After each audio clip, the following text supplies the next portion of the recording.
जयचंद की संयोगिता नाम की एक पुत्री थी और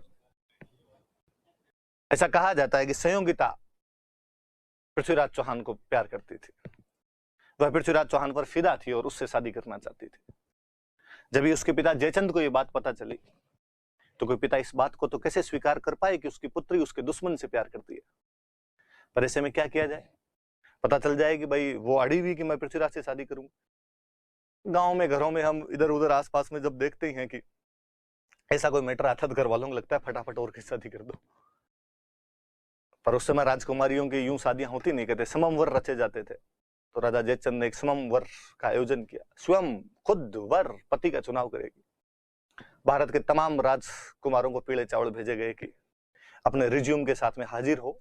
राजकुमारी संयोगिता सममवर में आप में से किसी एक वर का चयन करेगी। पृथ्वीराज चौहान को छोड़कर उस सममवर में पृथ्वीराज चौहान को बुलाया नहीं गया, बाकी सबको बुलाया गया। ऐसा भी कहा जाता है कि जयचंद इससे भी थोड़े आगे बढ़े और उन्होंने पृथ्वीराज चौहान की स्टेच्यू बनवाई। उस स्टेच्यू को वहां पर खड़ा कर दिया जहां पर गेट कीपर खड़ा होता है, जहां पर स्लीपर खोलते हैं लोग, चप्पलें खोलते हैं, जूते उतारते हैं आकर।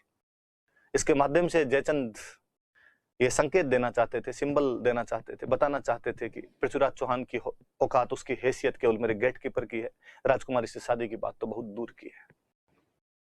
बाकी सब राजकुमार पंडाल के अंदर बैठे हुए, पृथ्वीराज चौहान की बाहर मूर्ति खड़ी हुई। राजकुमारी संयोगिता के हाथ में वरमाला दी गई और उनको कहा गया कि ये तमाम राजकुमार जो है आप इनका परिचय प्राप्त कीजिए, इनमें से जो भी आपको पसंद आए उसके गले में वरमाला डाल दीजिए। राजकुमारी संयोगिता एक एक से पूछती है कि पिछले टेस्ट में कितने नंबर आए थे, मेवाड़ मारवाड़ दोनों कंप्लीट है क्या, करंट भी पढ़ते हो या नहीं पढ़ते हो, साथ में पॉलिटी वाले टेस्ट की तैयारी कर रखी है या नहीं कर रखी है, शाम को लाइव क्लास में आते हो कि नहीं आते हो। तो जो शाम को लाइव में नहीं आते थे उनको तो वैसे ही उसने रिजेक्ट कर दिया था। उसने कहा नहीं, इन लोगों को तो कोई मतलब ही नहीं है, पढ़ाई की तरफ ध्यान ही नहीं है इनका। फिर जो लाइव में भी आता था, जिसके टेस्ट में नंबर भी अच्छे आते थे, जो नोट्स भी खुद बनाता था, पीडीएफ का इंतजार नहीं करता था, हाँ जो पीडीएफ करते रहते थे उनको भी उसने रिजेक्ट कर दिया था। उसने कहा नहीं, इनमें से तो किसी आदमी को नहीं लूंगी।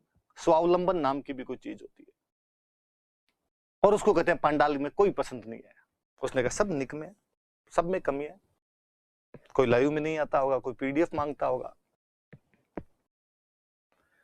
और कहते हैं कि संयोगिता बाहर निकली और उसने पृथ्वीराज चौहान की जो स्टेच्यू लगी हुई थी उसके गले में माला डाल दी।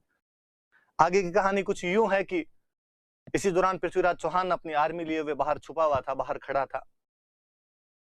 संयोगिता पहले ही उसके पास मैसेज भेज चुकी होगी और पृथ्वीराज चौहान वहां से संयोगिता को लेकर अपने घोड़े पर फरार हो जाता है।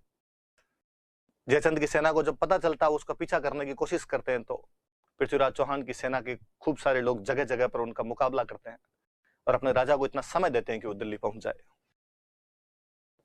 तो पृथ्वीराज चौहान जयचंद की पुत्री को बलपूर्वक वहां स्वयंवर से लेकर आ जाता है और शादी कर लेता है उससे। तो संयोगिता जो कि जयचंद की बेटी थी, उसे भी इनके बीच का एक कारण माना जाता है।